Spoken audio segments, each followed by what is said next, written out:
Nah, sebelum kita masuk ke pembahasan soal tentang debt investment, kalian harus tahu dulu nih.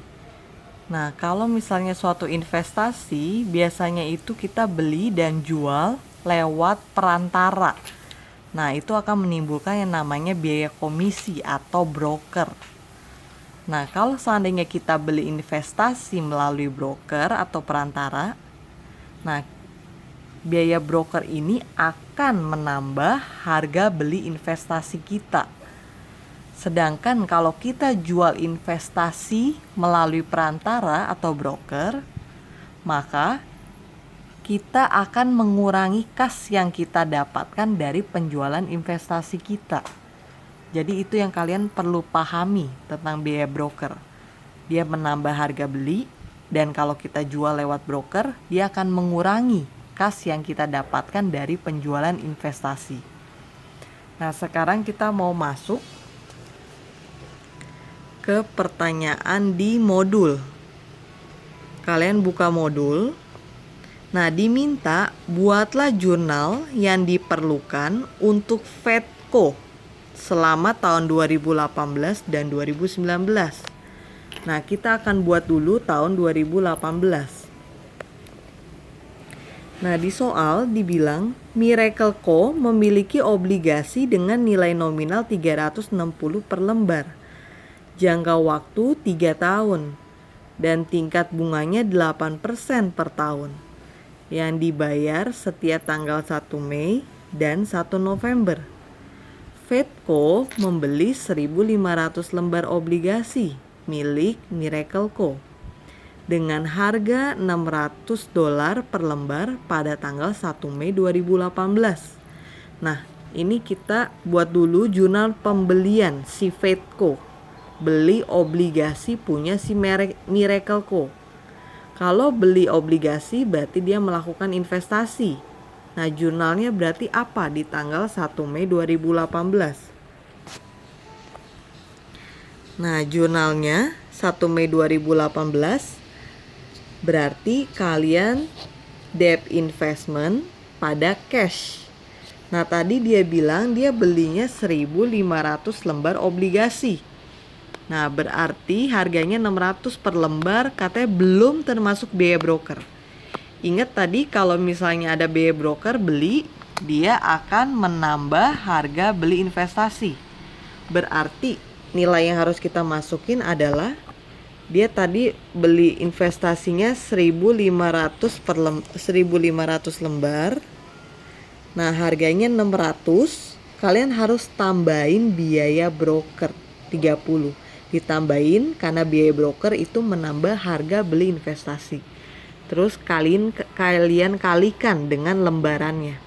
Nah, dapat hasilnya 945.000.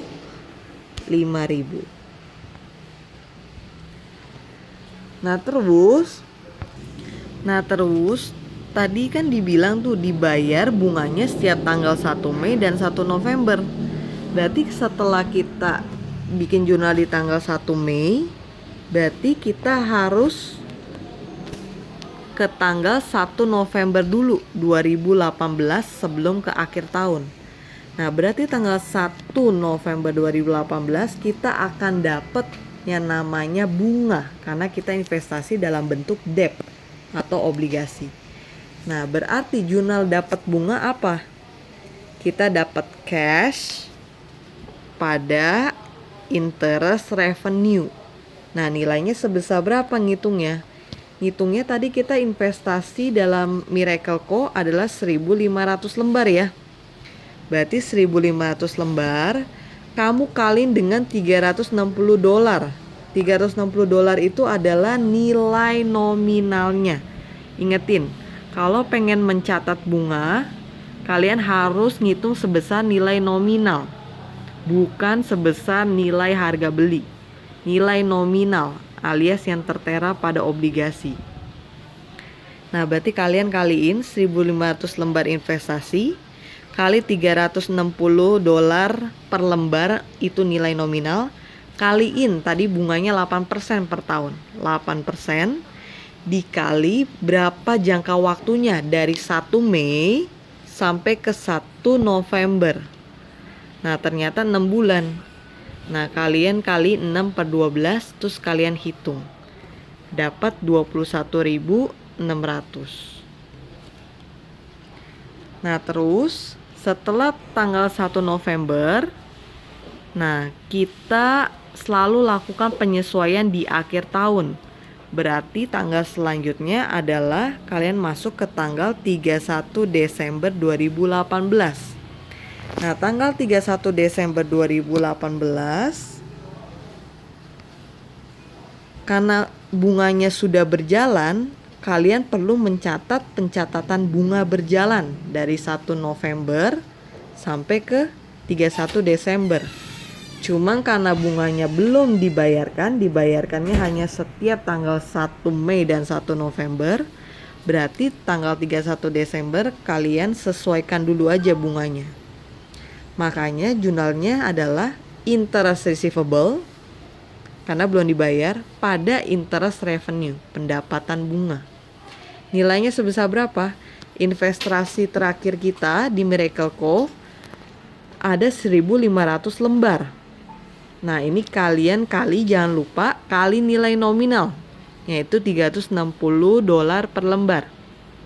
Kali bunganya 8% per tahun, kali jangka waktunya bunga berjalan dari 1 November ke 31 Desember.